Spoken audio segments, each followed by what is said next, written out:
Yes, people, how are we doing? This is going to be a little bit of a different introduction because I think this is going to go out on all platforms, all YouTubes, all podcasts, but basically got Chris Bradley in this afternoon in Dubai. It's very rare that we are actually in the same place. Funny story is I was actually coming back from a stag do and I was absolutely hanging out of my arse walking through the airport, and then Chris runs along, and I'm thinking, God, my eyes are blurry. I was just trying to get onto this plane, and it pops up, and I was like, fucking hell, where did you come from? He was like, I've been on my stag do as well. Right. And I was like, oh my God, thank God for that. I've just not met you, and I'm absolutely dying.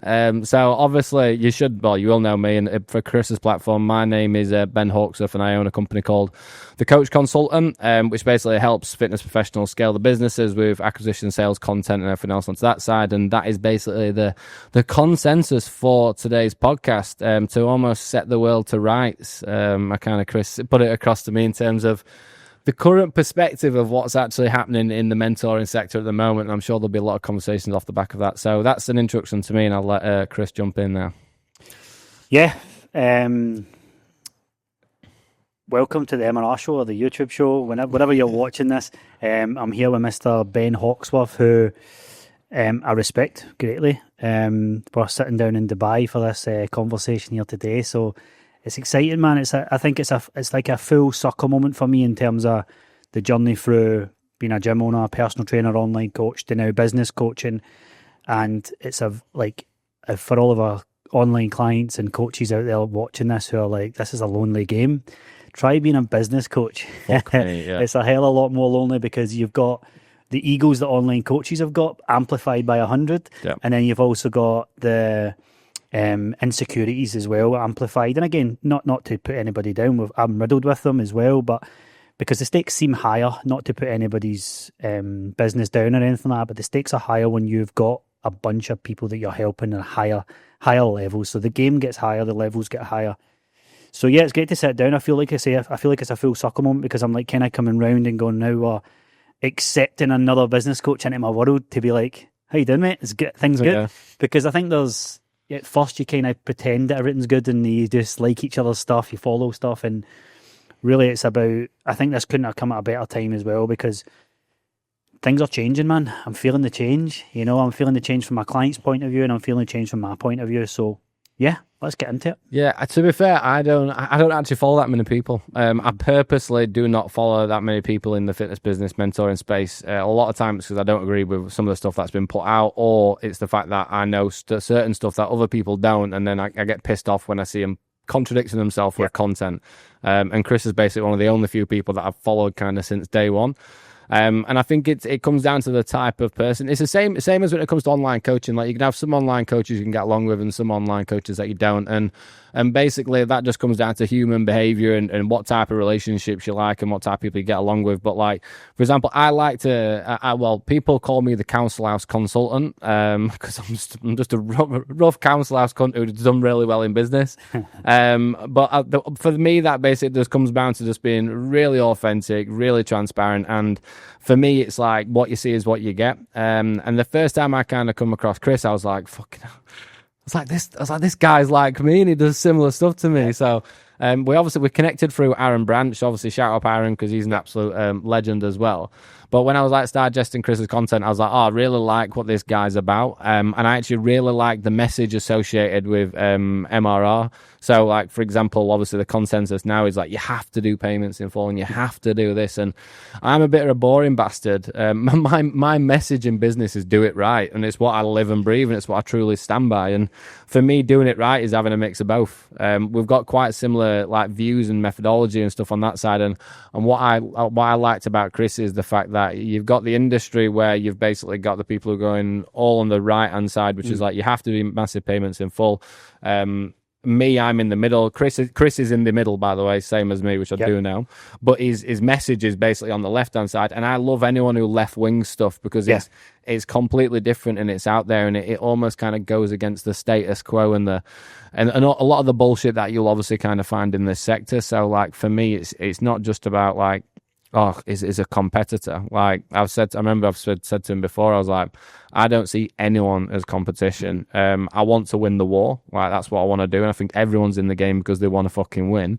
But when you win in wars, you got to have allies. You know what I mean? And that's basically how I kind of look at it. And obviously I think that's why we get along so well. Big time, mate. Absolutely spot on. I think like even, and what, by the way, if you're listening and watching this, we're not going to make this a fucking tug fest, right? We're just tugging each other off, right? Because the industry's got enough of that kiss ass. That's why people end up in every single speaking event, right? Someone like me and Ben probably won't get invited to many. Yeah. So, but for me, mate, it was that. But I think the big concept was like when you kind of, because for me, mate, like because I'd went down a certain route with business coaches, so I went down one route. So I never really saw you coming. I never really worked with anyone. Yeah, I never saw you coming. So you done your thing with the education stuff, and then I remember the first time landing on your page and seeing the kind of education stuff. And I remember even just looking at some of the way you worded stuff, mate. It was like, right, too serious because it was actual proper business slang. And I didn't come from the school of that. Like I don't have the business foundation knowledge. It's all been, and I know you've grafted and found your feet as well, but because of your strengths of your ADD and all that, like you have found a way to look at it from a different lens. That's a weakness of mine, mate. You know, it's like school. I was never one like analytically and doing all the shit. I just like history. I was like, I love this, and I read the stories, and I managed to do well in history just because of the storytelling aspect. Put me down with maths and English words, grammar and stuff, mate. Not a chance. Whereas I think that's where I looked at your stuff and I thought, then you creeped up. And I remember the few conversations we had, the way you were explaining the way you do your model, because you've always been very transparent with that. Like, look, this is how I run things. I thought, finally, somebody's actually sharing the keys to the kingdom, because it doesn't really matter, does it? No, it doesn't make and I saw the difference. way you explained it, and I thought, fuck, I don't even use words like that. Yeah. You know, I'm more so the people kind of speak to their kind of just winging it. And after the first few conversations we had, mate, I straight away was able to go back and go, right, I need to mature this business here, because it's been somewhat of a Chris Badley mentorship program show. Do you get what I mean, mate? Yeah, I fucking completely understand. And do you know what? That's probably... There's two things that's pulling out. Chris is really good at storytelling, right? If it comes to like fucking Google Drive, headphones on, not speaking to anyone, building strategy systems and SOPs, fuck me, I can live and breathe that all day long. Yeah. When it comes, I mean, I've spoke about this before. I was like, when it comes to storytelling and presenting my personal brand and content creation in general, I think I've only recently, I'd say the last 6 to 10 months, got right at content. But all the years before that, I was absolutely shit at everything. What obviously kind of Chris is really good at. So that's why it's been nice to kind of bounce across. Yeah. And I think that's how you've got to look at it sometimes is it's not just like, oh, they're better than me in that area. It's almost like, oh wait, how can I actually look at that guy's? I remember looking at Chris's content and I was like, this guy's fucking unapologetically himself. Yeah. And I was like, I don't have that yet. Yeah.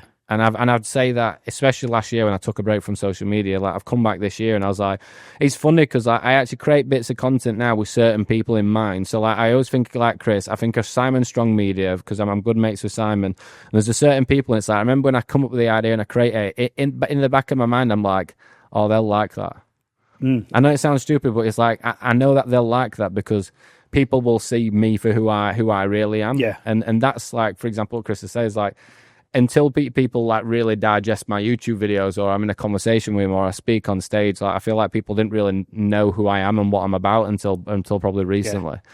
Which has its pros and cons, because I built a fucking incredible business and I kind of learned. I'm self-taught with everything. I've never had anyone. I've had one, but I'm not going to go into it. But it finished early, about 5 years ago. But I've never ever done much like kind of direct business support. I've learned from this. Like honestly, it's fucking up everything. That's go education business at first, business at first, personal training teams, a meal prep company, events. Like that's all. Like, I've always had the mindset of like fucking just go. And I remember early on in my career, I'd doubt myself because I'd be like, fucking, I'm always taking these risks and I'm always failing. And it's like we're both over a decade into it now, and I look back and I'm like, it's funny because I get served ads from people who are doing like fucking millions and millions and millions, and I'm like, fuck me, they're basically explaining the shit that I've just been through, what I used to punish myself for. Yeah. And it's like it's such a light bulb moment where it's like, fucking hell, I didn't actually make any mistakes. I couldn't have ever avoided that. Well, I would have never learned what I have now, and it's even when it comes to like personal brand and stuff there, like unless I'd posted shit content, I'd have never got good at content until it started making more complex issue breakdowns and systems and strategies. I'd have never got good at them. Yep. Like, and I think that's a big area where I feel like a lot of people they're apprehensive because there's a perfect and ideal methodology and ideal system to basically do something like where everyone's got the best system, best custom design. Like, I have something called the smart scaling system, and it's I swear to God, it's literally just like in essence, the system is basically just do this step by step in sequence. Yeah. It's no crazy fucking earn your next 10k in the next fucking 5 minutes or that. It's like, do all this right in sequence, and you'll learn every single part of it, and the accumulation and population of that will get you to your end result. Yeah. But that's because you came full circle, mate, by overcomplicating the process later and it doesn't work. Yeah. You know, and it's like for somebody like yourself, mate, it's like I'm really passionate about building out marketing strategies and building out boards, but I see you take it to another level in the sense of that's pretty much how your brain works. Otherwise, you can't understand that subject. It's not fun sometimes. Do you see what I mean? So it's like, and I think that's a good lesson for coaches as well, mate. Is like when with regards to what you were saying about your content, how you built the business. Because if you're self-admittedly saying your content was shit for years, and you had the brand and you were the face of the brand, but you weren't by any means going semi-viral, mini-viral, blowing up. And you got all the results you got for your clients. So the lesson has to be here for the coaches watching us. At a time right now, mate, where reach is low, standing out's harder, you actually just went back and done a good job, mate. Actually built the business right. Yeah. And that's where, and I love your do it right saying, mate, because I actually said it the other day, but not quite with the Y in it, like your accent. I actually said it the other day, and it came to me because I thought of you, and I was like, basically that concept is like, yeah, but you've just not done it right. I've done email marketing. I've sent mate DMs. Yeah, I love that. I've posted content. Yeah, but you never done it right. Like, what's right to you? What's your standard? And that's what I got from your quote. You know what I mean? love that. And do you know what's a really good point there with like personal brand? Like, because I'm happy to talk about all mistakes I've fucking made. Jesus, like we could be here for 4 hours. I think Chris has got a really strong personal brand, right? For example, like I've known exactly who he is since day one. What I did is when I started, and coaches do this all the time, when I started companies, I made all my efforts about the company. When I started, so I've obviously built out different agents teams and Propel teams and all these different stuff. So I had that mindset that I knew I needed to make something greater than away from me. But I had a period of time where 6 months where I was like, I basically said to myself, one of the highest value assets of my company is my team. So I need to market my team, because I was that basically detached from, Ben, you need to make it about you. And it took me fucking ages. So it took me absolute ages until, because I basically had, and you might feel like this if you're like an online coach, you've got you as an online coach, but then you've got you as a person. And that's how I used to feel. I was like, well, you've got Ben Hawksworth, the coach consultant, but you've also got Ben Hawksworth, the kid from a council estate who's done some fucking pretty fucked up shit in his time, has been pretty fucked up in his time, is diagnosed with ADHD and ASD at 29. And I'm like, how the fuck do I create a connection between that guy and the fucking business guy who people know me for? Yeah. But every time I tried to be that person, I never felt comfortable and never felt myself. And it just took me a very, very, very long time to be like, oh wait, like people actually work with me because of me. Yeah. And people like me and trust me because of me. Yeah. And it's like the number one thing, like Chris has said there, social media is fucking difficult at the moment. Yeah. The only way you're going to win is if you focus on your personal brand. Mate, There's no other way. I love it how it's come back to that, mate. Yeah. I do. I love it. You know, it's like, I love how it's came back round to, and I went to an event in Florida, mate, and it was Russell Brunson. It was Funnel Hacking Live. Oh, did you fucking go to that? And he shared a concept in it, and he's actually got it in his book as well, his Funnel Hack and Funnel Expert books. And he talks about attractive character, right? So he talks about attractive character, and then he talks about future-based cause, and then he talks about it basically likens like the attractive character being, for example, right, not the same thingy, but Hitler.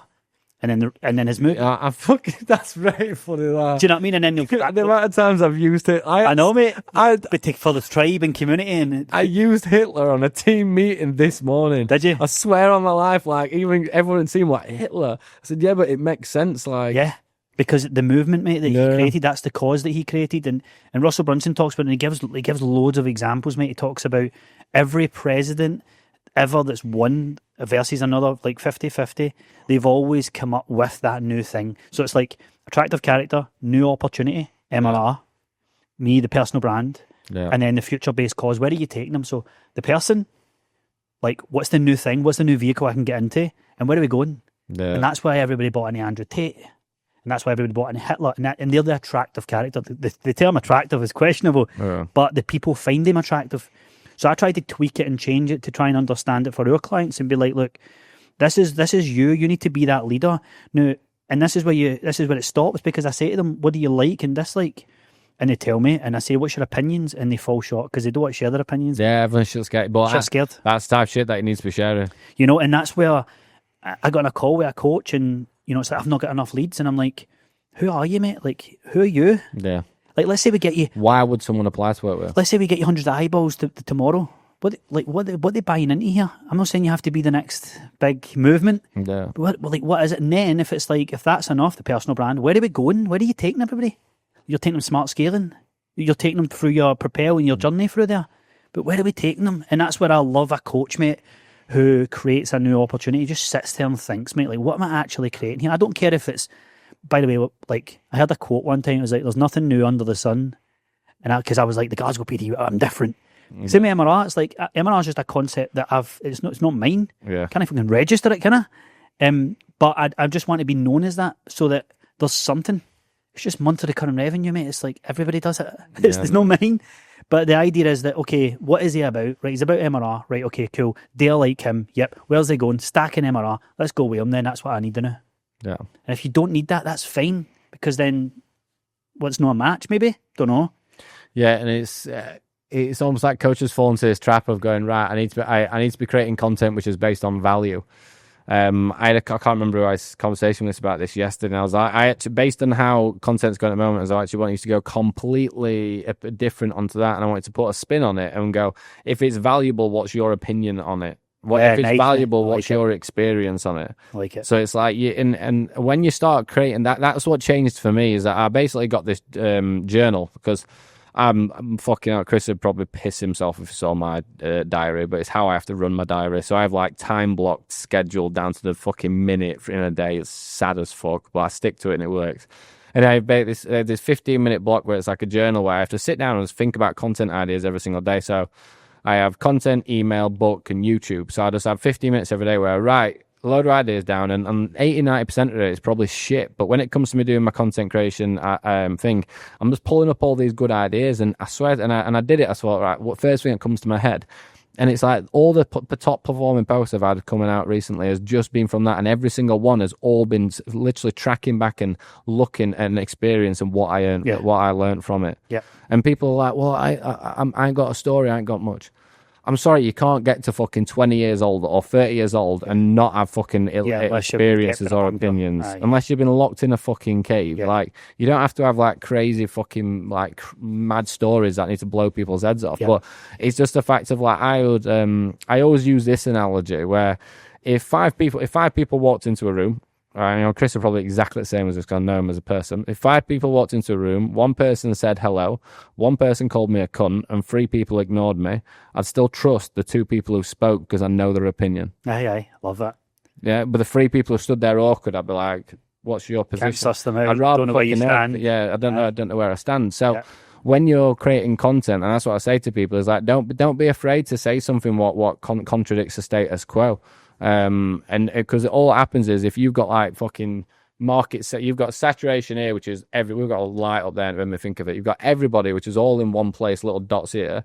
You need to just be like, oop, over here. I can see a YouTube video coming. Yeah, this is a framework. I have actually got I've actually got a YouTube video on that, and I built it on Miro, and it's sad as fuck.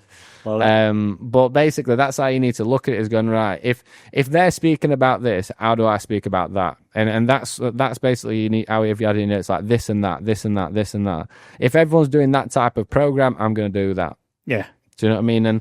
And whereas the moment that you start doing the same thing, talking about the same thing, acting the same, being the same, it's like, how the fuck are you going to stand out? Because it's like the only thing that's going to differentiate. And this, do you know what? It's so funny, because everything I say, and I teach to people for years, I've not even done myself.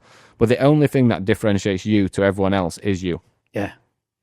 Mate, I love that because it's like I say, there's nothing new that you're teaching. So if you say the same stuff, 5 best supplements for fat loss, but I absolutely hate number 4. And do you know what I mean? It's like, oh, he hates number 4. That's a typical story, typical value-based post. Yeah. You give value, but you're giving an opinion. And that, mate, I love that. I love that spin on it. Shall we get into it? So let's we when we originally thought about doing the podcast, we were going to basically have the main discussion was going to be completely on what's basically the current state of the fitness business mentoring sector, kind of what's our opinions on it and everything else. And when we originally did it, I was like, look, I'm not going to bring any notes because I feel like we can just have an easy back and forth conversation on this one. But as it was highlighted at the start, it's in the last 18 to 24 months, it has taken a decline. And I did a meeting with my full company this morning, and basically on the slide it says our mission is not to make more money. Our mission is to change the perception that people have on the fitness business mentoring space. And guys, I'm going to be completely honest with you. I don't want to have a mission which changes someone's perception. I would much prefer it where people fucking just trust what we do and how we're doing it. But that's not the case because there has been a lot of... It's like basically you get 100 people a few years ago. It's now 10,000 people, which then means there's more of a supply and demand for mentoring, which means that mentors are potentially getting too full and not managing the clients properly. Then you've got people who've not had experience jumping into mentoring who shouldn't be mentoring. And it's just when you look at, for example, you look at the online coaching space and it's like you've got saturation, then you've got poor coaches, and then you've got good coaches. Like the differences in the mentoring space is it's a much smaller world, and it means that like rather than having like 10,000, they might. So I actually did this. I wrote down like maybe 12 people, like 12 direct people who I knew who were like would be slightly like kind of competition to what we're doing. So if you look at the online coaching world, for example, like if I were going to turn around to you and go write a name of every single person out there, you'd be there for forever and ever and ever. Whereas with what we're doing, it's like it's very very very direct. And how I basically look at it is like you've obviously got all these kind of people and all these companies in a row, and when something shitty happens to someone, and basically that gets called out by someone here and it spreads. We're all that close together here. All this fucking bullshit just spreads out and across over onto like everyone else, and that's me being fully transparent. This is a big reason I took time off social media last year. I genuinely got to a point in 2024 where I'm a savage bastard. I am so straight up. Like that's just who I am. I care about people, but I really care about people's opinions of me. Mm-hmm. I've always have done. I always will. I don't know why, because it contradicts everything people probably think about me. Yeah. And I was like, I do not, and I remember sat there looking, and I was in a position where I didn't really feel myself with content. I reconstructed my whole company for a massive evolution. I had a lot of people. Being a dad. Yeah, I become a dad. I really struggled in 2024, and one of the biggest things was basically, I was like, do people think I'm a cunt and they don't even know I am? Mm. And that's how shit is that to be in a job where you think, just because of my job and my job title, there are hundreds of thousands of people out there. There's thousands of coaches who just think I'm a twat just because of my job. Yeah. Because someone's done that over here. Because it's such a ripple effect. Because there's a ripple effect of bullshit, and people have this perception of basically what I'm. It's like the moment someone says fitness business mentor. It's like in back of their head, it's like money grabbing cunt. Yeah. And I'm like, what? How do you exactly, mate? And I think obviously the biggest reason then is that, like you mentioned there, the sheer volume of people, but then it's the outcome from that. I think I worked this out for the January conversations and applications that we had. Was 6 out of 10 of them had noted that they've been burnt for thousands of pounds. Yeah. So I think that's the big issue, isn't it, mate? It's like, because obviously poor service wasn't what I thought it was. That they're not as painful as I literally spent 4, 5, 6, 7, 8, 9, 10, sometimes crazy amounts more, and I didn't get results, or I barely got spoke to, or it was definitely not what they promised. 6 out of 10 inquiries, mate, that this month I've been massively burnt. I just need to know the cost. Like, you know, even in DMs when I'm speaking to people, the last 6 months I've noticed a change, mate. You know, for example, it's like business coaches are teaching people how to get appointment setters and VAs to speak to prospects. Prospects don't have a clue. It's not them sending the DM. Whereas online coaches know this isn't Chris. Yeah. I know it's not Chris. I've had people reply and go, yeah, Chris's VA, it's all good, thanks. And I'll just send them a picture like that. I've sent fucking videos to people, man. When it pisses me off, it does. And again, mate, it's like you could look at that as the business owner going, look, mate, this is how business works. Like, change your mindset around business, or you could look at it and go, well, maybe he's just exhausted with the sheer volume of messages that they receive. But how do you feel about the whole getting burnt stage, mate? Because I've heard it so much that I've also seen the other side of it, mate. I've seen the side of coaches not taking any ownership. Do you know what? I'm fucking not buzzing. Stepping up to the plate. I am absolutely buzzing that you said that, because I've openly spoke about this before, right? There's a massive, massive difference between getting burnt, right, and not doing any fucking work. Yeah. Like, because I'm not saying this because someone actually I got a result with a guy like 5x his business. And I was like, why did you actually join in the first place? Because I sent him like a testimonial. I was like, I never heard anyone say a bad word about Coach Consultant, and I'm obsessed with us having a good reputation. But there's still the odd people. There's still the odd people where it doesn't go well, and I'm that type of person where I'll get someone's number, I'll chat to them myself, I'll ring them up, I'll go back and forth. My COO and my sales team, like, we never do anything whatever crosses the line, because that's a rule in my business. Like, you never cross the line to go to do the type of shit you see elsewhere.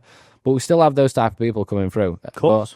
And when I put a post about Eddie Abu and Stephen Bartlett the other day, and in that post it was basically saying that people can attach onto a negative like propaganda and marketing easier because they can basically it's an emotional bias that they can attach onto. Yeah. So it's like, I feel like there's some coaches who come in and think, right, well, I'm actually not going to go through that onboarding properly, or I've got an expectation. It's like you almost join. It's like I have an expectation that everything's going to happen for me. Like, if you get someone who's really, really fucking fat to come and work with you, they're going to have to work really, really fucking hard to get rid of that fat, to get fit and get in shape. It's exactly the same with your business. Same. Like, our jobs is to, and this is one thing that I obsess over, which is like just the intricacies of just smart scaling. That's what it fucking is. I don't know how to sell it, but it's like, it's a sequence. I'm obsessed with making sure there's a sequence and understanding to everything. But that still requires someone's fucking effort to go and do it. Steps. So I had a guy, one of my mates actually, called Jonathan Price. Don't mind mentioning him, as one of our members. He put a post into the forum on Monday, and it was like, look, this is absolutely unreal, but I've got quite a bit of information overload. And basically on the live call, I got them all on. And I turned around and I said, right, so one, I'm glad that you've commented that, because that means that now we have now brought in like one-to-one like mentoring and support for even the group people, because when they needed accountability, because that's the issue. It's like, I'm leaving, I really enjoy it, but I need to stop because I'm not being accountable to it. So I was like, right, I'm going to fucking give you a solution for that. So I had to change a load of stuff around to make sure everyone's got one-to-one support. And I said to Jonathan and I were on the call, and I said, guys, like, I'm going to be completely honest with you. So I want you to ask, what's my message? What's the one thing I believe in? And everyone was like, do it right. And I said, right, what does do it right mean? And they were like, well, just doing it a step at a time. I said, so if you're having information overload, that means that you're trying to do step 1, 2, 3, 4, and 5 together. Mm-hmm. You know exactly what's step 1, so you don't do anything until you get step 1 fucking right. Yeah, that's the right way. And then I basically turned around and said, I did that, what's that Conor McGregor is like, fucking where it's like 2 checked, what's it, where's he got? And world champ, and I'm like, I'll apologise to absolutely fucking nobody, yeah. And I did that live on call, and I was like, and I'll apologise to absolutely fucking nobody. And I was like, it's my mission to give you the best fucking program and product that I can out there. Like, my strength, like Chris has said, is building fucking the systems and strategies and the fucking intricacies. And I've made that my mission. And then everyone were like proper hyped up because they were like, all right, I agree. But everyone were feeling like, because there was like, there's a lot of information. I said, yeah, but I've told you that, you just do it step by step. Yeah. And it's like, the moment that I think some people come in, it's like, well, I don't understand this. Because when people are coaching, they understand coaching, they understand clients, they understand all that. But when you actually come, so like a great example, like Ben Bray, by my best mate who I'm working with again now. I had a meeting with him yesterday, and I basically messaged him afterwards and I said, why did you become such a good coach, Ben? And it's like, well, he messaged me back saying, well, I've become obsessed with finding solutions to why people couldn't get in shape and stay in shape. And basically it's invested a lot of time, energy and effort into education consultations. So I said, right, you've got to an incredible place in business. If you want to double your business now, and if we're going to double his business, you need to have that same mindset to learn everything there is to know about business. Yeah. And he was like, fair play. So it's like, how are you supposed to keep yourself accountable, a setter, a closer, a team coach, an admin, an operations manager? You step into those shoes, mate. If you do not know fucking the fundamentals of fucking business. But the issue is, it's like, well, I'm a good coach. Now it's just time to make loads of fucking money. Aye. And I'll say it's a spoilt mindset. Yeah. You have to have the fucking mindset to be like, like I said with Chris and myself, like, we've got done well in business because we've fucked up so many times. That's it. I have lost people. Like, do you know when people complain about being burned? I've got a story where about 4 or 5 years ago, I think I lost upwards of £80,000 in 8 months from making investments into the wrong areas. Business. Yeah. So I'd reached PLC, which was basically supposed to be the number one fucking marketing ads agency, whatever. Spent 40 grand on that. An account manager didn't set my account up right, didn't connect something or something daft like that. So I weren't pulling data through. I was that busy and distracted. I'd spent 40 grand and I come back and I was like, where's my fucking results? Oh, well, this has not been tracked. And so I'm not getting money back then. No. So what do I do? So then I actually had more stuff after that where I hired the wrong people. I bought a few programs that were shit. And that year where I genuinely might as well have gone £80,000. There you are. I'm just fucking threw it down bin. That year was like probably the best thing that ever fucking happened to me, because I was like, it made me think so critically about the money that I was actually spending. And I say to, when people are on discovery calls with like Ben and with our company, I'm like, you need to fucking ask as many questions as you can, because when you come into my program and you come into my fucking ecosystem, you need to understand what I'm going to expect from you. Yep. Right? I don't want you to join. If you honestly come from another mentorship where all you're going to do is compare against what they've done or what we're not doing or whatever it may be, I want you to know the ins and outs of who I am as a person, how I'm going to deliver content, how you're going to process it, what you're going to have. So when you join, you're like, fucking hell, wait, I've got a team of fucking 4 people here. So like, with our Propel program, you've got to be prepared to work one-to-one with 4 fucking people. Like with the Propel projects, like, you've got to fucking come to those 3 calls per week. You're all going to have to work through like fucking hours upon hours of fucking documents and videos and downloads to make sure that you can process all this information. And you got to be open-minded as well, mate. Yeah. It's like this is where there's a lot of, again, look, I feel very, like you said, Ben, people can hang on to negative connotations with stuff because it associates them with me. I'm by no means sitting here going, like, we could sit here, mate, and slate. We could pretty much bring up every business coach in Dubai. Oh my God, yeah, but what's the point? Not mention their name, right? But allude to them. But also, I think the other side to me in DMs and stuff like that now, mate, what I do when I'm talking to people or applications, they'll be like, I got burnt, and I go, all right, is there anything you could have done better? And you should see their face. You can feel it from them, like, no. And I'm like, I don't make mistakes. Well, if you're a coach as well, right? So let's say you've got 20 clients. There's 20 people there. The chances are there's about 4 or 5 different learning styles, so they learn differently. Now, I love, like you, mate, building some strategy stuff. I'm very visual because I'm not the strongest writing. So I'm very visual, very vocal. I'll do videos. Some people don't like that because they're like, going to just get to the point, mate. Right? Some people just want a Google Doc to tell you. Right? So if you don't like that, like that guy in the group, it's like, mate, don't worry, appreciate the feedback. Let's give you another way that's going to suit your learning style.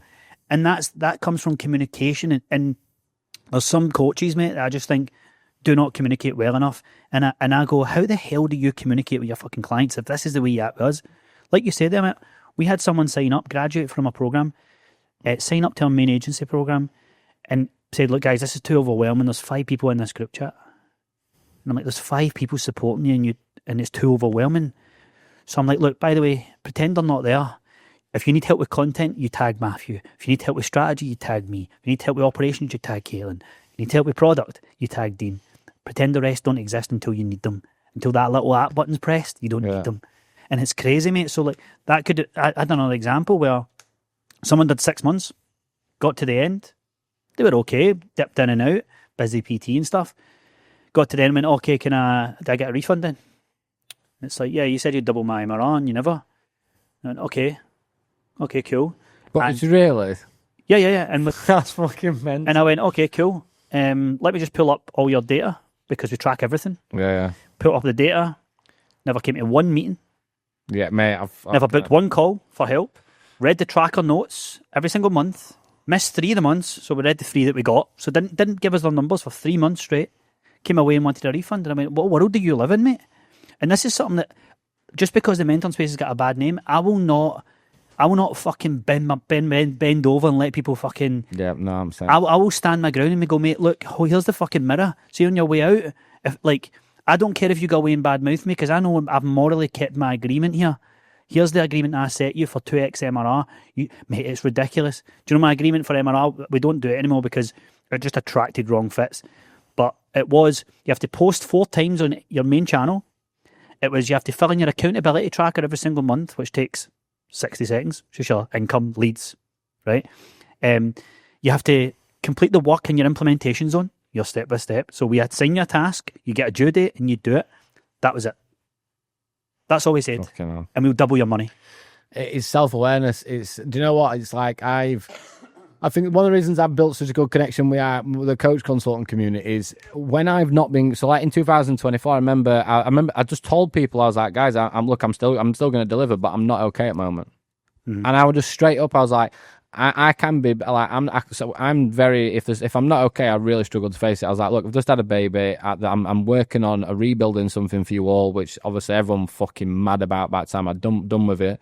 But I was like, a lot of time people just don't have self-awareness. Like, I don't care. And when I say if I've done something wrong, or if someone in my team's done something wrong, or whatever it fucking may be, I do not care about putting my hand up and going, yeah, do you know what? That's on me, and this is what I'm going to do to find a solution, and this is what I'm going to do to improve the situation. And like, I don't mind doing that because I think it's important to have that, because you've got to drop your ego, you've got to have self ownership. And I think sometimes like online coaches, like, they don't have that perspective, because it's almost like, well, I'm paying you, so I deserve X, Y, and Z, and this is what I expect. And I basically have, it's another stupid video I have, but you basically got like expectation management. And if you've got like a negative and a positive back, like magnet working together, that's just basically about having expectations on both sides that aren't coming into matching. No matter how much you fucking try, if they start with the right different expectations, then that process is never going to fucking work in any way, shape, or form. And it sometimes it works at the start and someone changes, or if they've got like an inability to admit where someone's gone wrong, like, you just can't do it. And I'm not gonna. We're not gonna slag other mentoring companies off in any way, shape, or form. But that's the type of shit I see everywhere else. Yeah. Do you think that opposite is not attracting, Ben? Do you think it's the glorified offer, not met with a big promise? Is people getting fucking? Being honest, is people getting completely fucked over? Like, it's a misconception between selling something what is the dream, but then providing completely something else, and it's that and that's basically what's creating this kind of burn, and that's the shit that goes against everything I believe in with Do It Right. Like, if you do it right, you do it straight up, you do it authentically, what you see is what you get. You don't come in and sell sugar as shit, right? And because I've heard about this so many times where, like, people have hyped up a program, they joined it, and then X, Y, and Z's happened. And I'm like, well, why did you sign? And our first thing says, why did you sign up in the first place? Yeah. Well, it wasn't what I was promised. And I was like, and which is so shit for online coaches, because at the end of the day, they should be able to trust the person that they're speaking to. But it comes down to, like, what do you know? Once you say, if you've heard about a bad experience, or if you've done the X, Y, and Z, have a bit of due diligence. Can never say that word. I basically say to Ben, like, look, if people need to see every single thing inside our program, and it takes a 90-minute call for them to understand everything, like, if they want to, whatever they need to know, tell them, because I don't want anyone joining where they think X, but we're providing Y. Oh, mate, it's a waste of everybody's time. Yeah, 100%. We're the same, mate. It's like, if you want to screen share, go for it. And I think that's the big thing, mate. And there's maybe online coaches watching this who maybe are kind of struggling to connect the dots. And there's a few coaches who are like, drop £20 in 90 days, 30 days, and they have a strong offer because they've been taught how to market. Yeah. But then their clients don't quite get that. They don't get that outcome. Now, of course, you need to sexy up your front end of your offer to make it marketable. Yeah. I get that. But I think I'm so with you, mate. Like, I've made 1 or 2 bad investments, but being Scottish and stuff like that, you're from the north, like, we've got a pretty good bullshit filter, mate. Yeah, 100%. And so it took me a long time to get business help, because I was like, I was patriotic. I was like, there's no one in Scotland doing it, so I need Scottish help, right? Yeah. Is there anybody? Then I obviously found someone who's quite closer. I had a weird thing about the south of England, mate, because it was like, do you know what it's for? I used to work in Iron Appa, and I used to talk to birds and that, and they wouldn't be interested because they were like for London and stuff. But if you're from north, like Newcastle, even like Late Yorkshire and all that, they're all brand new. I got on like Scottish people got on really well with them. But anybody further down, mate, Croydon and all that, and they dominated Iron Appa. There's hundreds of them, and they never even looked at you twice, mate. So I had this weird thing. So when I started business, I was like, I won't get any English clients. I had this weird paradigm around Scotland. I thought I was just going to dominate Scotland. I was like, just stick to Scotland. Yeah, mate. And I didn't think that. And I tried to be overly Scottish and stuff like that. And it was a weakness, mate, because I was like, if someone, because I always felt English people were smarter, mate, because they spoke better. Yeah. It's a weird thing, mate. And anyway, where was I going with that? I was going with a bullshit filter. And I'm the same, mate. Like, people come to us and they're like, I got burnt. And I'm like, what? Like, what did you ask? Like, how could you get, like, it's so, maybe I'm a bit more experienced and stuff, and I've read the game a bit longer than some people, but I could tell you on the surface what every business coach does just by looking at them. I'll tell you, I could tell you very closely what their offer is. Yeah. I could tell you what it's going to be like inside their service. And I've only been in a few. I've only been in 2. So I've not got like, and I just know. But again, maybe I've just done the reps. So I'm just trying to give people who are newer to the game and they've got savings and they're thinking, I need to go to the next level. Who do I go to? What you see is kind of what you get. No, I'm a massive believer on that. It's like, if you align to the owner's energy, or you're starting to like think, oh, I'll tell you what, like I can connect with what this person is saying. That is step number 1. Yeah. But what you got to take into account, so that is the whole concept of a cowboy. Like, people are claiming that they are X, but they are actually something else behind doors. And that is a very, very common thing across a lot of things, where what people are putting out as forward-facing is definitely not who they are on the back end. And all you've got to kind of look at really is what type of people are in that program. Do you know anyone in that program? What type of results do they get in? Who are they getting the results with? Have you spoke to those type of people before? So I remember when it must have been 3 years ago now, when I first started the Coach Consultant. We basically 10x revenue in and when I lost NutriFast, started thing, and we blew up in a year. My content were wank. I weren't doing anything, and we did that from referrals and results alone. And that's basically the basis of what my whole company is like. And I said this it's on my Instagram story now, where I'm like, our main objective is to get to a point of getting results, getting referrals, and just making sure we're looking after people. Like, it's not a case of our objective is to send 500 messages this week. It's still that core-based structure of, wait, do you know what? When someone refers someone else, more often than not, they're a fucking sick person. Yeah. They're a sick client. How do we get more of them? Like, when someone actually listens to one of our client stories, or listens to a client podcast, or sees a graphic or message off the bat, most of their time there, it means that they're kind of investing into what we're doing. Yeah. And don't get me wrong, I have to run outbound systems. I still have to run ads and stuff, doing stuff on that side, and that's actually a completely different conversation as well. Because if I've just basically explained, I turned over 7 figures in like the year 1 properly with the full Coach Consultant team, which was the most ridiculous thing I've ever imagined, with someone who's come from a place that I have in life. What I did in that year now, fuck me, I have to spend and do literally 10 times more to get the same reward now. That is no word of a lie.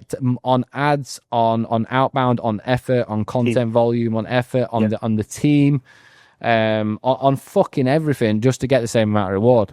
And I basically, I was speaking to, I had a meeting with JJ this morning.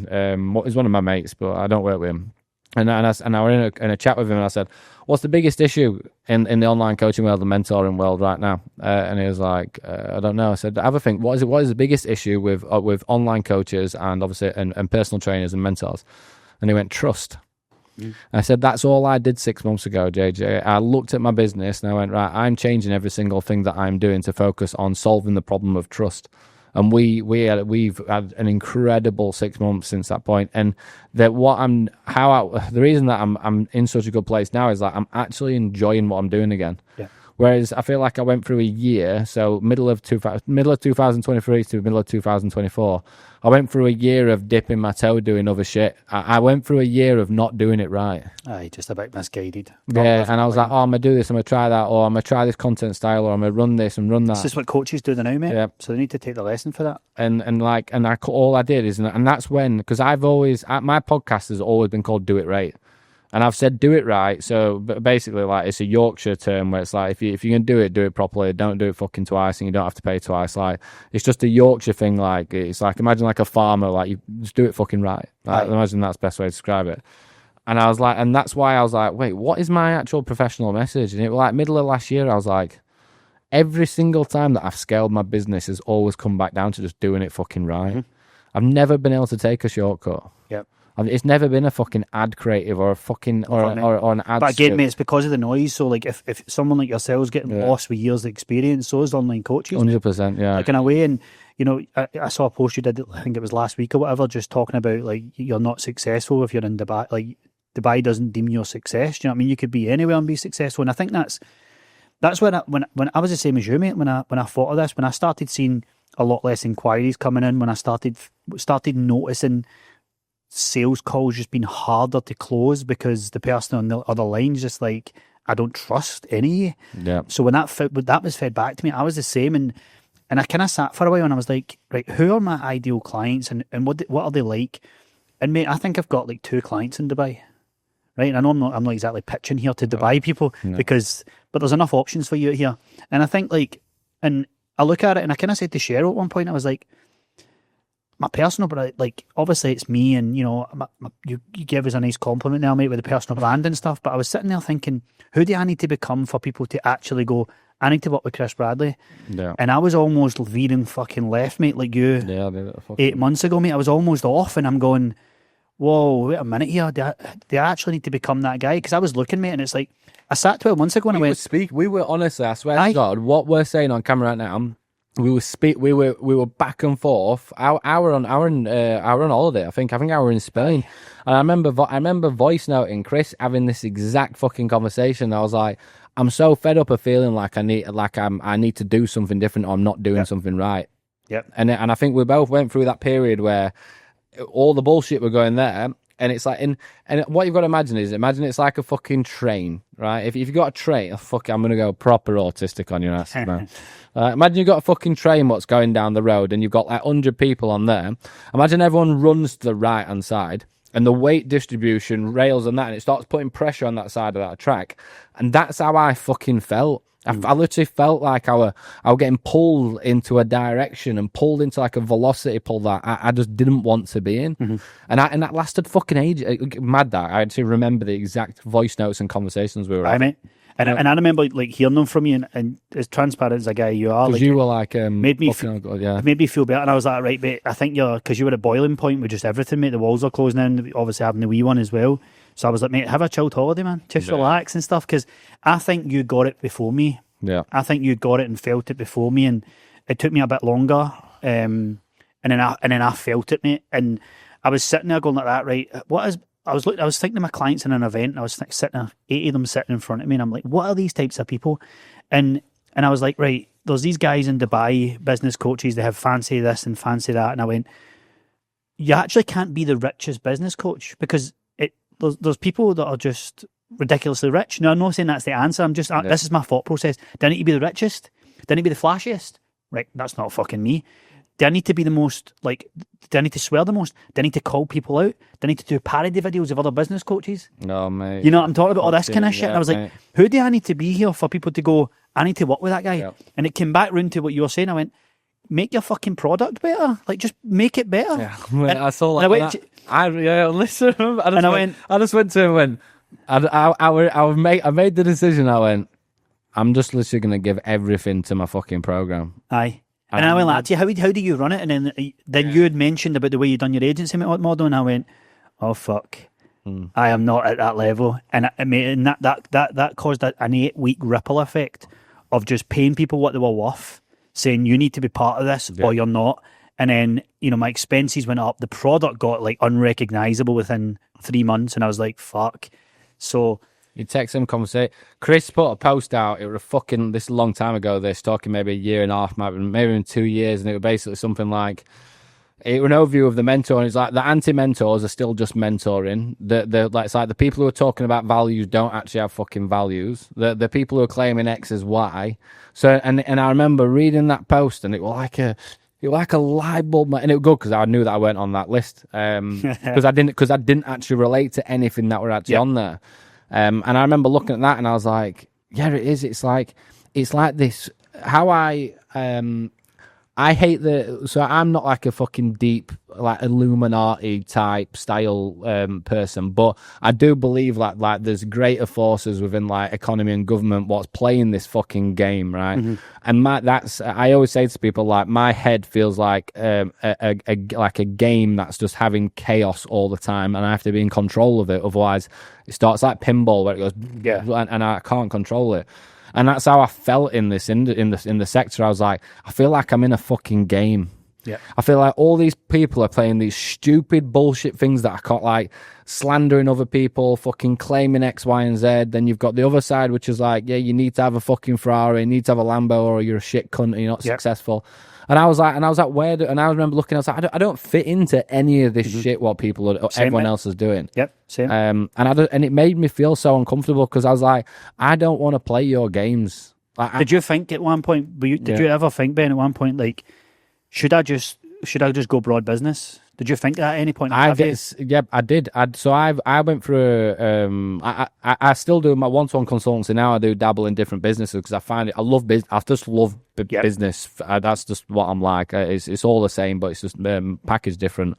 But we basically did get to a point where with the agency, especially, we started branching out a little bit, and which I really enjoyed because I loved the diversity of different businesses. But then what that actually did for me is it created a substantial amount of operational drag because I've obviously got a lot more experience in loads of different areas, but my team didn't, and I needed my team to be very, very, very good at doing 100%. One thing. But yeah, I had that moment. Not now. Like I'm fucking loving it. I'm probably the same as you. Like I'm absolutely loving everything that I have and everything that I do. And it's mad because it's a full circle because I actually had my first end of month team meeting this morning in 2025, and basically on the front screen it said straight roads ahead, straight roads and sunsets ahead.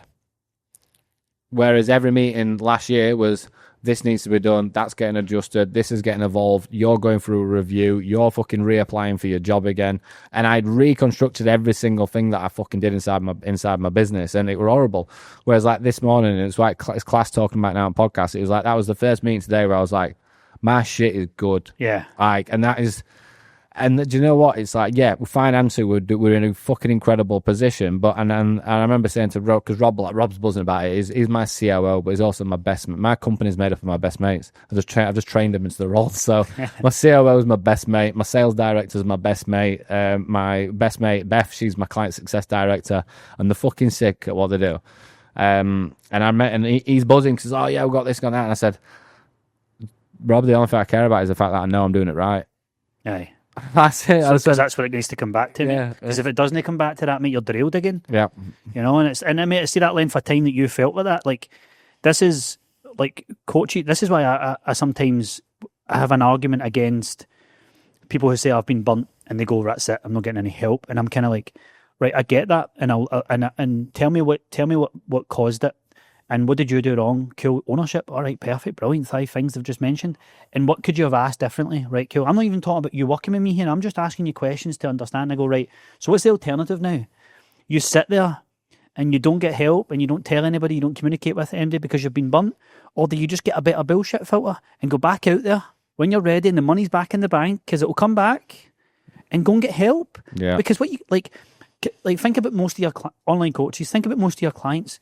They've tried Slimming World, they've tried all this shit, mate. See if they gave up, they would never have got to you to change their life. Yeah, no. It's the same. I know it's thousands of pounds more, I get that, but like, what's the alternative? So I'm kind of in that point with coaches when I'm like, look, hopefully a podcast like this raises awareness of like, do your fucking homework, man, you know. And it's like, because for us as well, mate, like when I had that conversation with you about the agency thing, that gave me a wake-up call. So I was like, fucking hell, there's a different game to this. And I went, right, okay, let's do that. Let's go through that full change. And mate, I was so ashamed of being tagged by a mentor. I thought I was called the coach's mentor on Instagram, mate, because I was like, let's go all in on this. And I went, fucking, I've just been tarred. I'm literally tarring myself as the main one. And so. Yeah, and then, fucking hell, it's mad, isn't it? So we can't even call yourself mentor because you're scared. I'm scared to tell myself that, mate. Scared of someone thinking that you could. I called my. Don't get me wrong. I'm buzzing with my company name, the Coach Consultant, but I called it the Coach Consultant because I was like, I wanted again that same thing. Everyone's called a mentor. I'm going to be and also what I did was consulting and not mentoring. Yeah, it was proper consulting. But like, no, I get it. But it's like, it's mad. Like, you can't even fucking call yourself a mentor. Mate, and that's it. And now my clients don't even, because I've kind of told them before, like briefly on calls, just said something. We're an agency now and stuff, and now they don't deem it as that mentor type thing. And mate, a mentor to me before all this kicked off was somebody like a guide, man. It was a fucking great word, mate. So, mate, I aspired to be same. So I always wanted. This is a different podcast altogether. I always wanted like a real male role model in my life, and I remember coming into my early 20s, and I become that role model and that mentor for like my friends and I built a good relationship with my family again, and I became this like this idea of what I wanted from a mentor, because I'd had mentors which weren't, but it were like horrific experience, and that's a fucking horrible story. But I saw the worst side of what a mentor can be like, right, in my like very early 20s. And for me, like, I was like, oh wait, I was coming up into it. I started being a coach, and then when you're coaching, that's technically mentoring. And I remember the moment that I used to be called coach slash consultant, where I was coaching, but I was also doing one-to-one consultancy calls on people's businesses.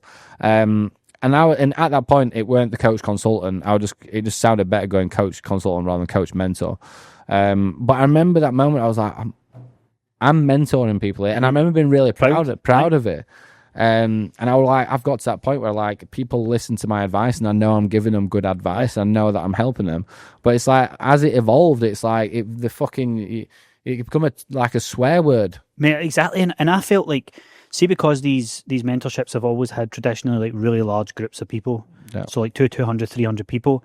Like, I certainly, when I was in one, I never felt mentored by any stretch of the imagination, right? I just went in and didn't speak to anyone and watched videos and implemented, and then moved on. And that's all I did. So that's how I learn. I don't need a pat in the back or anything like that.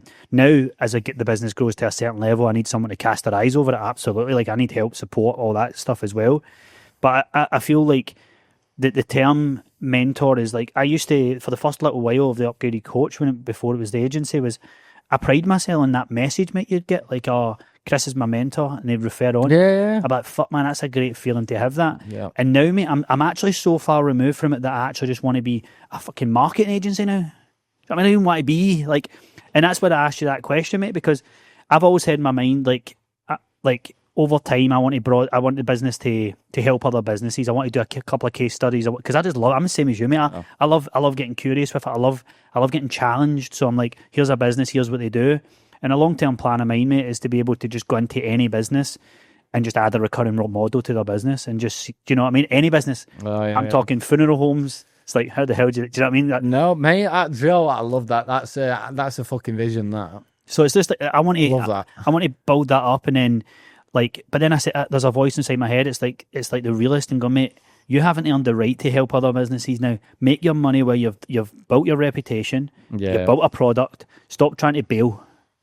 Yep. No, I've made those mistakes. I had I had a multi-six-figure education company, which I'd level 2, level 3. But then what I did is that was going really well, and I still had coaching, and I then basically started the coach convention, and I basically fucking did too much at once. I did the opposite of what a lot of people do, because I've got ADHD. I basically was like, right, I did loads of stuff at once, and then what I've done is I've gone like that, and I've just narrowed everything down. And I think that's probably where, not as like a leverage, but I think that's where I've potentially had more experience than others, because I've done so much different shit at once, fucked up on half of them, and then narrowed all those lessons down into one specialist area now.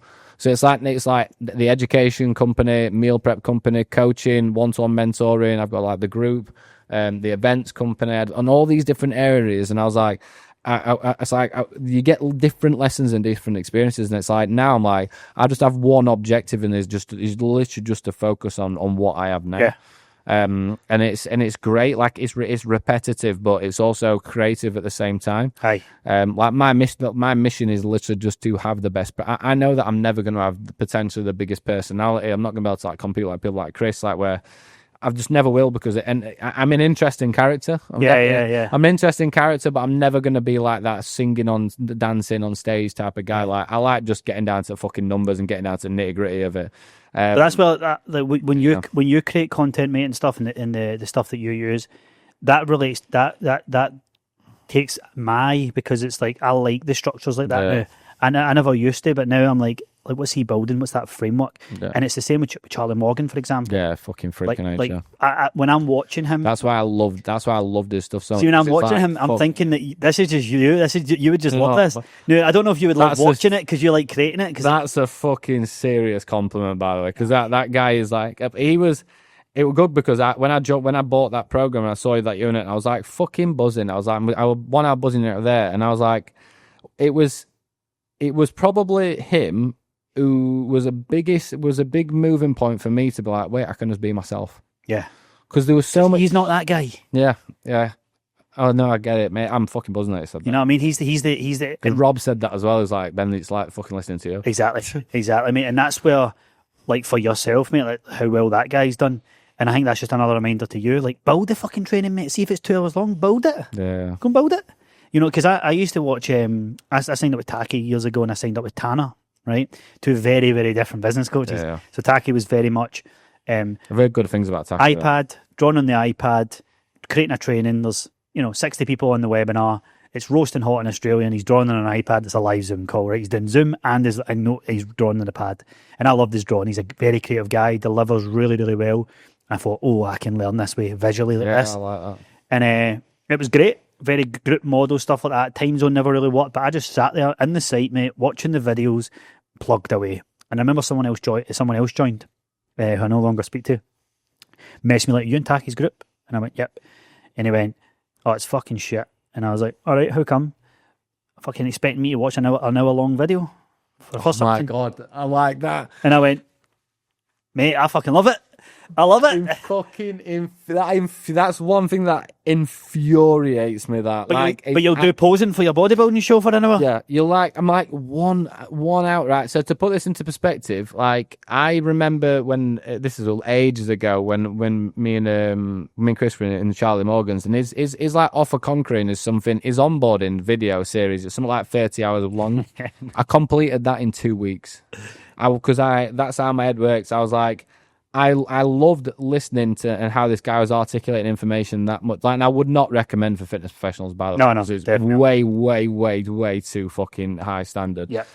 Not high standard, but it's just not. You've got to really understand it to fucking do it. But that's 30 hours. And I remember I was waking up at fucking 3:30 in the morning and going to bed like stupid late at night because I was like, oh my God, it was almost like a light bulb moment. I was like, wait, I can control the amount of information that I can process based on the amount of time that I put into it. So all I have to do is put more time into it and I can basically process unlimited information. Yeah. And he was someone who made me trust which is completely away from fitness because I fucking do not trust shit people in fitness. Personally, I'd never work with them. Put it that way. Yeah. Obviously, other than us too. But like the standard of stuff that I wanted to learn, there's stuff out there, and there's a lot of the Americans which are doing different stuff, but I've never been able to trust that many people. No. I've jumped into a few different. I've had like invested into like an email marketing one from an American. I can't remember who the fuck it is though. But that were really, really good. But it's like for me, like I need to like kind of trust what they're about and their vibe, because what I don't want to do is I don't want to join something and be pushed down. Like there's certain people in the fitness industry who will push their narrative and their bias alone. Yeah, black and white. If you're an online, it's same for if you're an online coach or a mentor, whatever, you work with specific people, it's not going to be a case of you're going to go and build your vision. You're going to basically go in and build an idea that they want, or you have to do it like this. There's nothing customizable. This is the gold standard. So like every single thing that I do whether it comes down to offer, setting, closing, fucking launch methods, systems, automation, fucking everything, I always explain in the process and in the documents, it's like, this is how I would run it. You have to customize this approach. 100%. Like this is I've got a live webinar tonight. It's like, this is an example sales script. This will not work for you unless you fucking make it around your personality, your offer, and your niche. Yeah, I mean, it's funny because I don't know about you, how you feel at this, Ben, but like we've been so solid on that we don't give you copy and paste, rinse and repeat tactics. People call them cookie cutter. It's the most American saying ever. I don't know why British people use it, but we've been so set on that because I've built my business in a unique way. But I had a moment one time when I was like, my journey's relatable. I was in Pure Gym and then I had my gym and then I went, yeah, it's relatable. It's a good story for success. But someone else worked in a private gym. It's not relatable to them. And I went, oh, independent gym. Someone just went straight online. And I went, right, okay. So your story's important. But then I realised that it's like you have to understand that your story is the guide to show success. It's not you have to trust me. So then I kind of came full circle there and I was like, right, when I learned from Charlie Morgan, I'm not a big mindset guy, mate. I don't understand. I just do the thing. I can't coach mindset, right? Yeah. Leave it to guys like Kieran and that. But for me, I watched a video and it was about paradigm shifts. Yeah. I thought, fuck. And it was about sending DMs and it was about sales calls and about all this stuff. And to your point where it's like fitting the one narrative, we were so set that to not give you a script in case it got leaked, that the upgraded coach or the agency's giving you a script, that we just stopped, right? And then what we found was the coaches just didn't have anything to say. And see, price points were like, we'll work your price point, everybody's individual. And then because we never told them an exact price, they just kept the same low price. So we came to the end of it and we went, right, okay, guys, this is our minimum we recommend you charging it. And here's how you sell MRR now. Yeah. And I thought to myself, are we sure about this? And I went, yeah, because people aren't doing it right. No, they're not. Fucking yeah. You know what I mean? So that now I've came to the point when I'm like, give them it, but make it abundantly clear. Because the guys know I'm authentic. The guys know I hate people who copy people. Yeah. So it should already be drilled into the ethos of what we do. But mate, you're spot on. It's like a talk track for DMs. It's like that price. It's like that standard fucking 997 pricing, isn't it? Yeah. Yeah. And I'm like, look, there's a strategy is a strategy, and a system is a system, and an SOP is an SOP. And it's like, I think, no, regardless of where you fucking go, you're going to be using and doing similar things. But Aye. when it comes down to like price, it's charge this. Black and white. No. And I'm like, fucking hell. Or like, create this style. Or, for example, where it's like, one of the ones that I've heard inside another program is they get given like basically top 10 viral ideas, basically. And then you get basically 50 of them who are all creating the exact same idea because it's gone viral elsewhere. And I'm like, what the fuck? What the fuck, mate? And I remember being in a mentorship years ago, right? And I saw this. I saw a Facebook post by someone. The guy went, hey guys, I'm just wondering what I should charge for online coaching. Someone came in, 997, right? And then I was just sitting there like, I can't charge 997 in Glasgow, mate. You kidding on? Like, people come and smash my windows in, right? That was my belief, obviously, at the time. But I was like 120 quid at the time. It was like 6 years ago. I was 120 pound at the time. I'm like, how the hell am I going to get up to that? See how I should have phased it up? Anyway, someone came in, all the little cronies. Yeah, we all charge 997 in here. And I asked a guy, like, I wasn't really clued in business at this point as much as I wasn't confident. And I asked my mate who had a few businesses, and I went, look at this, mate. Is this right? Like, if you charge 997, right? And I went, how much do you charge after 997 after the 3 months was up? And he went, 135. And I went, 997 and 135? I could not get my head around it, mate. So I asked him about my business pal. I was like, does that make sense? And he was like, why would they go to 135? And I was like, let me ask. I was like, why would they go to 135 after giving you 997, effectively 330 a month? And he went, oh, because they don't really notice it. And they just kind of trick along in their journey. And I went, wow, right? And that's when I left that group. And that was the moment, mate, when I started upgraded coaching and stuff. I was like, that cannot happen. That kind of shit. Yeah, it's fucking mad. In here. Do you know what I mean? It's that crazy stuff. And That's, do you know what? I'm trying to even process a response. Like, that goes against everything that I believe in. It's like, doing it right, yeah, it's common sense. As it sounds like, and sometimes common sense needs to be learned and taught and tripped into. But it's like sometimes, like when you look at something, you've got to have that intuition and go, wait, this isn't right. Yeah. Or this is, or that is right, but it's not right for me. Yeah. And it's about, and I think that, like, obviously with the online coaching world, it's like, and I do feel sorry for online coaches because there's so much competition. It's like, well, there's loads of like saturation, and there's loads more PTs, loads more online coaches, and it's like, right, fucking hell, I just need to get ahead, right? Because I'm behind, and I'm like, and I say to people, I had a conversation with one of my clients this morning called Tara, who works with the team. I did a catch-up call with. I don't really do much with the agency anymore. Well, we don't have the agency anymore. It's just Propel Projects and Propel Program. But yes, don't apply. Yeah, don't apply. Don't apply for agency because I don't run anymore. But I had a catch-up call with, a message with her, and she was basically shit. She was like giving herself a hard time because she had one launch which was like 8 people behind the sales of what the last one was, and I was like, Tara, look at what you've done in the last 4 weeks. I was like, you have built out a clear upsell strategy from your challenges. You have put together a new one-to-one high ticket offer alongside the new prices, and we've also actually restructured the complete overall profit margin in your company. I said, Tara, I don't give a fuck how this challenge goes. You've just done that much work that if you have 10, 15 people less than before, so what?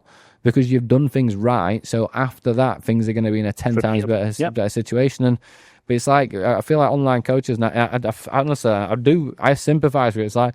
It's like you're shitting yourself, turning up day to day, trying to think, how do I just need to post a bit of content, I need to do this, need to do that, and I'm behind. And I'm like, you're not behind, guys. Like, you are exactly where you fucking need to be in your career. Yep. And when the time is right to start making the right decisions and doing the hard work and pushing yourself like you know, it'll come to you. Yep. I've seen it so many times where people have gone 3 months where it's like they're slow, and then something just clicks and like, right, I've got it now. Boom. Yeah.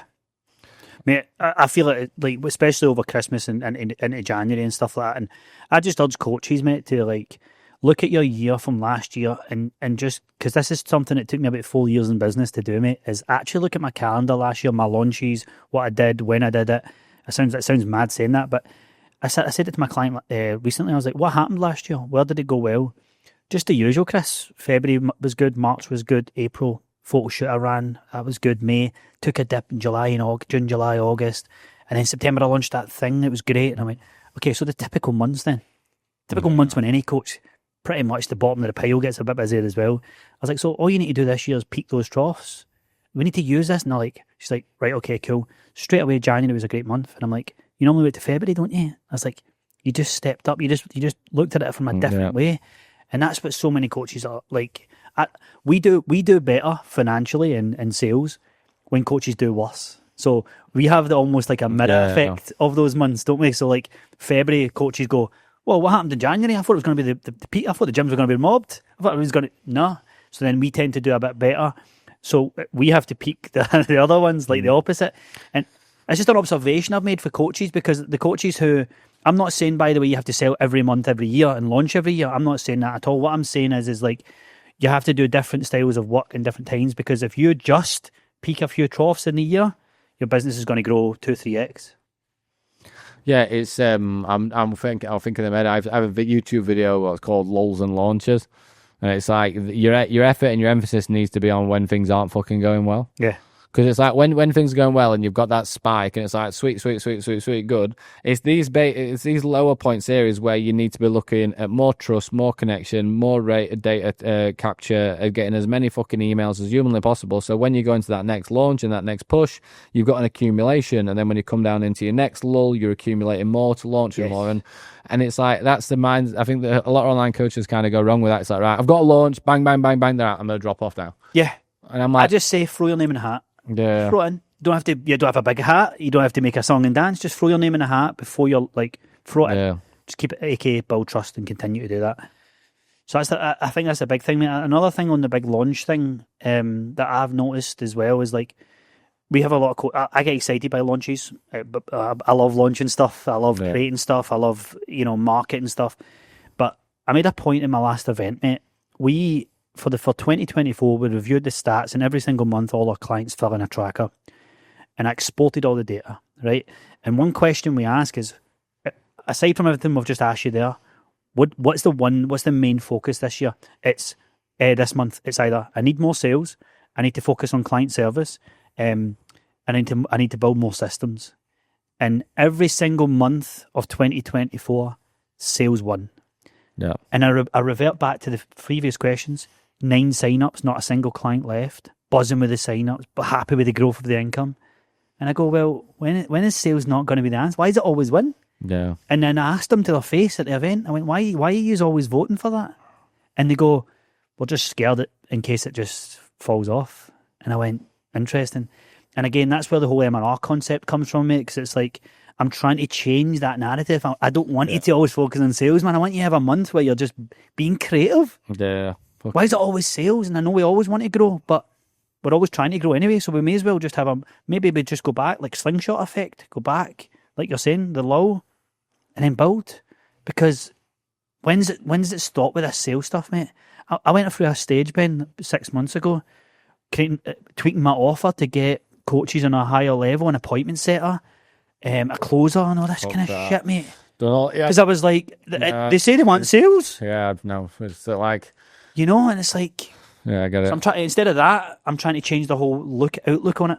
Yeah, I know, I get it. It's like one thing that it's something I've done myself in all essence, and I've actually built these systems recently. Is there's a massive difference between a launch and a system that you need to have running that doesn't stop. So, like a lot of online coaches, it's like when you have like content, sales, setting, it's like, right, well, I'm going to have a couple of weeks where I'm going to push it, but then I'm going to stop. Or I'm going to have a month where I've got a content film, but then I've not got my next month, so then I'm going to stop. And you basically, what people do is they go to this up and down, up and down, up and down. And what I basically say is like, you've got your skeleton bare bones where like, I call it like a 365 system. So like, it's fucking, you piss yourself based on these drives. But like, it's like, I'm talking like full 2025 down to the date, idea, subject, format, templated, sheet, everything. So when someone wants to say, it's like, right, I want to launch a daily email, it's like, right, well, you just use that system. Or it's like, right, I want to post 3 times on YouTube per week, right, well, you just use that system. And you've got like your content, so I basically have like your email, content, YouTube, and obviously ads, and have these systems obviously kind of running. And you basically want to get yourself in a position where they're running that efficiently, like, oh, sweet, well, I've already got all my emails and my content planned and done for end of February, so now I can look back and take a little bit of time away and go, right, so sales isn't going the way that I want, right? How do I improve that? Because it's like, sometimes it's not just, well, not sometimes, a lot of the fucking time, it's not just about sending more messages. So I had a meeting with someone this morning, I won't name who. They have like a massive ad spend and a huge volume of kind of outbound messaging. I was like, well, have you tried doing that form of initiated message? And have you thought about doing this in the DM rather than the back and forth? And obviously I basically broke it down. I was like, you're spending a lot of money to not really get that many people through into your pipeline. And then when they were looking at ads, I was like, there's so many boosted posts there. All I can see is you're pushing as much traffic as humanly possible into the top of this funnel, but you are retargeting fuck all. Yeah. Like, and let's not fucking, Crystal knows more than anyone, let's not fucking get ahead of ourselves and think that you can actually just directly book calls off ads like you fucking used to. Like bottom of funnel VSLs and call bookings, like tremendous. You've got to spend a fucking lot of money to get it through, right? It'd be up with the big boys. But basically, it's like, but that doesn't stop the fact that actually putting a bit of effort into like, you've obviously got organic and paid middle of funnel retargeting, and obviously this is from an ads perspective, but it's exactly the same when it comes to emails, exactly the same when it comes to content. It's like you always need to have that traffic coming into the top, but when you're looking at that middle of funnel, that buying and that trust, that's not something that you can just throw out there. That's something that you have to sit back, think, innovate, and create, and think, right, when I am using that lead magnet, why is it going to be effective? When I am creating that bit of content to generate trust, why is someone going to buy into me there? When I'm presenting that client result in that case study, why would they buy into that story? Rather than just going, right, I just basically got max traffic, like this, but I'm going to do another example. Rather than just going, right, I've got a full fucking bottle, all I'm going to do is I'm just going to try and put as much shit in the top of that and hope that something comes out at the bottom of it. It's like, it's that middle level specificity and the breaking down the individual sequence, what in my opinion pulls it together. And I love that. That's the exciting shit. Right. It's like when you've got a water pipe and you're pushing water into it and you've got loads of holes into it. And I did this as an example with this guy this morning. The aim of the game is to just fucking fill. You've got a lot of water coming into here, which is fine. I said, but from what you've just told me, you've got fucking water squirting out every single area of that. So you've got so much energy, so much money, and so much resources to create that traffic, but you are not getting a cost-effective fucking outcome from it. And it's the same with content creation. If you like, I've done this myself. I've spent 3-4 grand a month on fucking on Instagram content before. Professional videographer, professional editor. It does worse than the actual iPhone. But I weren't. My page did not fucking grow for fucking ages, and I'm like, why is that?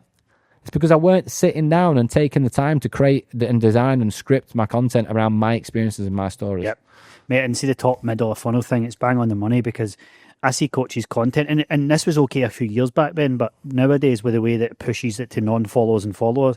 But I see coaches go, as you saw my post from last week, I'm doing, and it's like, no, they never, mate. They probably never saw it. No, they fucking didn't. So what you're doing there is and they talk to their audience as if they're like, and they've got 2,000 followers. They talk to their audience as if like they watch every post and they see every post. It's like, just assume that they don't see any, right? Yeah. Let's just assume that, because for me anyway, mate, it's like for per post, it's around about 10%, 15%, like, and I'm talking followers it goes to. So I've got your average, you've got your wee followers who've been following for years. If you've built an 80k, 100k following, the chances are you get a really solid community there. Yeah. So you can maybe refer to that, middle of funnel, bottom of funnel stuff. But really at the top of funnel, so I think people who create top of funnel content don't create enough mid funnel. Yeah. People who create mid funnel don't create enough top of funnel. So you get people now who literally just play to the algorithm. They are literally write in their caption, follow for more. It's like, I'm following you, I'm watching it. Yeah, they don't care because they just want it pushed to the discovery. And I think that top need to do more mid, and mid need to do more top. Yeah, it's about being a well-rounded fucking professional. Yeah. And it's like, and it's the same as, like, for example, I've had a couple of meetings with people this week, and I was like, look, I don't think you've got anything wrong with your sales and acquisition and lead generation content. I think that's mint. I said, but your operational drag and how you're managing all this in the back end is a fucking shit show. So how are you supposed to progress? Like, imagine, I did this on my team meeting. I did it on a meeting this morning. I can't remember what I was with, and I was like, "You've got our aim of the game is to create as much forward velocity as humanly possible. If you have got conflict and bullshit and bad management, you are literally just creating like opposite forces, what dragging that fucking back. So if you can not spend as much money but improve your operational efficiency and move 10 times fucking faster." Like, that's how you need to be looking at it. That's my fucking bread and butter, that shit. Aye. Like, it's probably never been the Arrowhead. And I don't think it ever will be. I'm not a fucking Aaron Branch, you know what I mean, who can create up with some mad fucking paid media scripts and creators. Like, I can tell stories about my own experiences, but I can't create. I think there's a massive difference between, I love creating content based on what I've experienced or what my belief is. But like, when you're looking at some forms of marketing, it's about creating something that isn't there. It's like creating something that isn't. It's like, and that's like, Chris is very good at that. It's like, how do I create this type of perception, this type of creativity? And I'm like, nah, what's the fucking system? Like, what's that? Yeah. What's the process? Like, put me on some shot, put me on an art. Like, once I can see the sequence, I might get to that objective, but I can't go.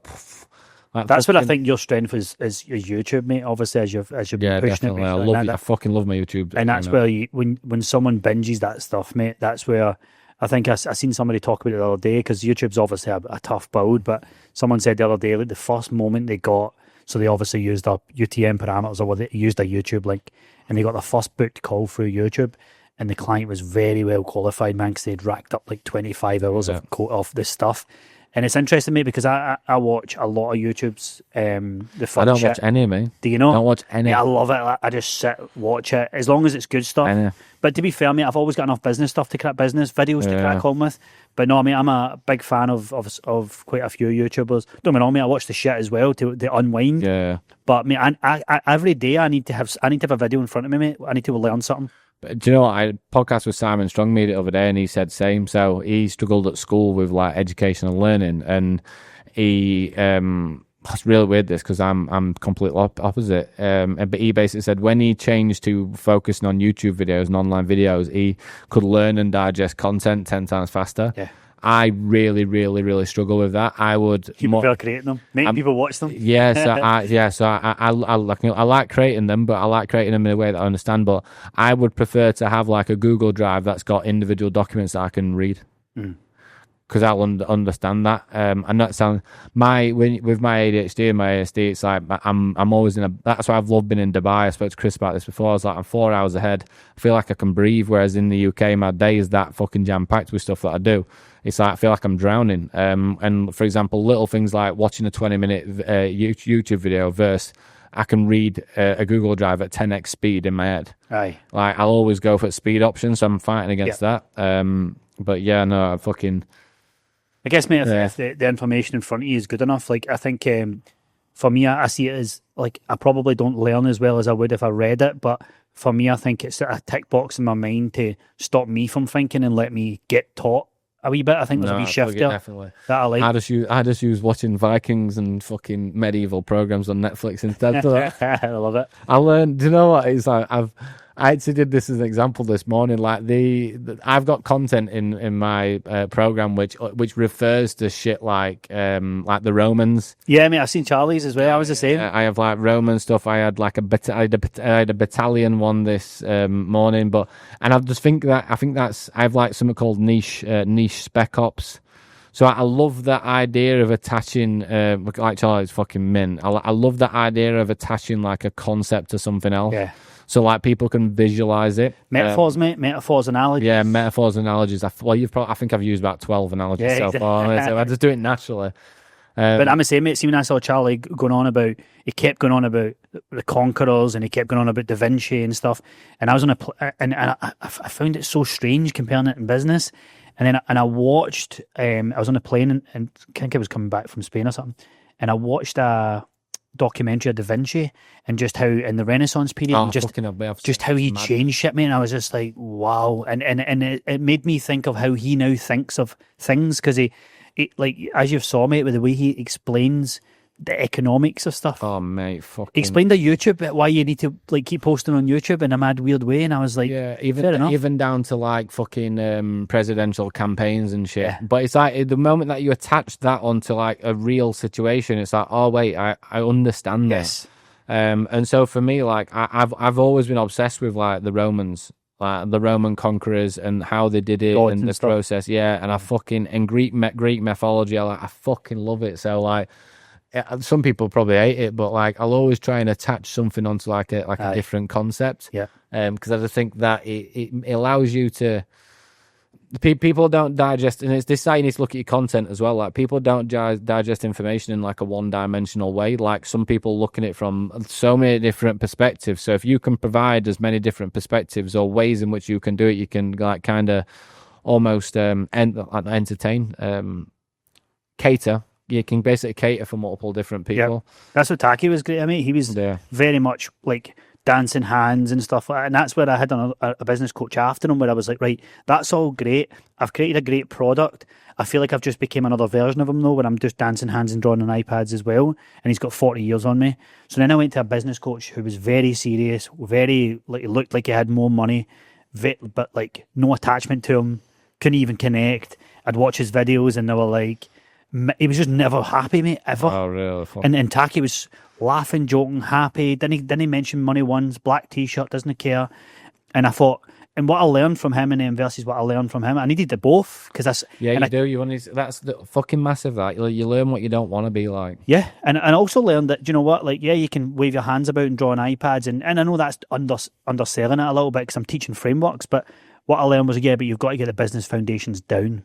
And when I started learning to manage teams and stuff, mate, I saw it as like a plaster job. I was like, you're going to do that? There's a plaster over that. Cool. And I never managed.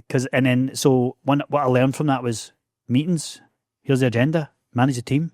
I went, oh, okay, so it's not all just drawing on iPads. Oh, I thought it was. Creating trainings. No, right, yeah. So I learned both those sides. The back ends, you learn that shit the hard way. You basically get, I think every entrepreneur gets to a point where they've been in creativity, innovation, and you like push, and then you're like, and I wish I'd fucking done it right from the start. Then you get to that point where you're like, fuck, I need to standard operating procedure, everything. Everything, mate. Everything. And it's like you think, oh no, it's just this or just that. It's like, fuck everything. Yeah.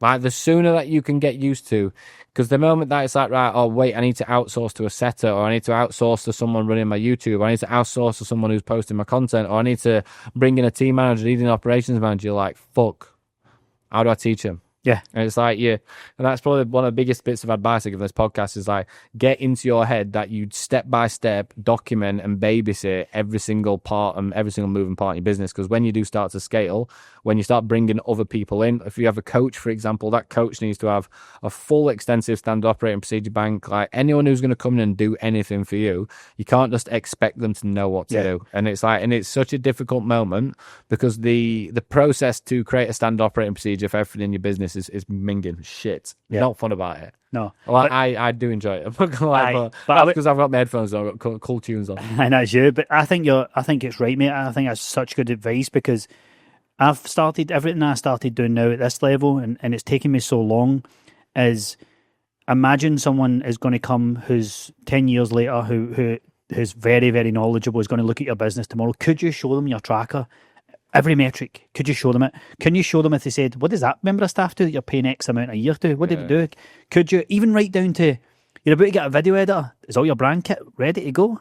Is your brand philosophy, is your brand voice there noted down? Yep, it's there on the doc, ping it to them. Because even if you're one-man band, one-woman band, just build it like that because it means you're prepped. Yeah. It means you're prepped and ready. So, mate, shall we do a closing statement here? I want you to do a presidential closing statement. I didn't even realise it would caught to. I've got a live webinar in 2 hours. Closing presidential for the space of the fitness business. Closing presidential statement would be the fact that I hope that you watch this and realise that there are people out there who are what they say they are, who aren't saying that they're fucking perfect, not saying that they're the best, they're not claiming X, Y, and Z, and there's people out there who do have clients who are still central focused, still have the program central focused, and are willing to go through the process of doing it right. That's my exit statement. Love it, mate. My exit statement is,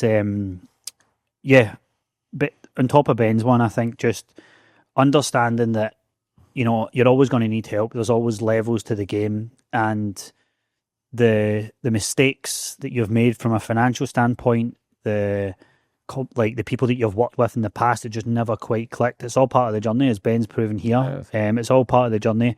I think don't let that alter your path. Stick to where you want to go. If you want to grow a certain aspect of yourself, if you want to look a certain way, go to someone who looks that way. Same with fat loss, same with bodybuilding. Yeah. If you want to if you want to walk about in looking like a certain way, if you want to live in a certain city, going to someone who's doing that very, very well.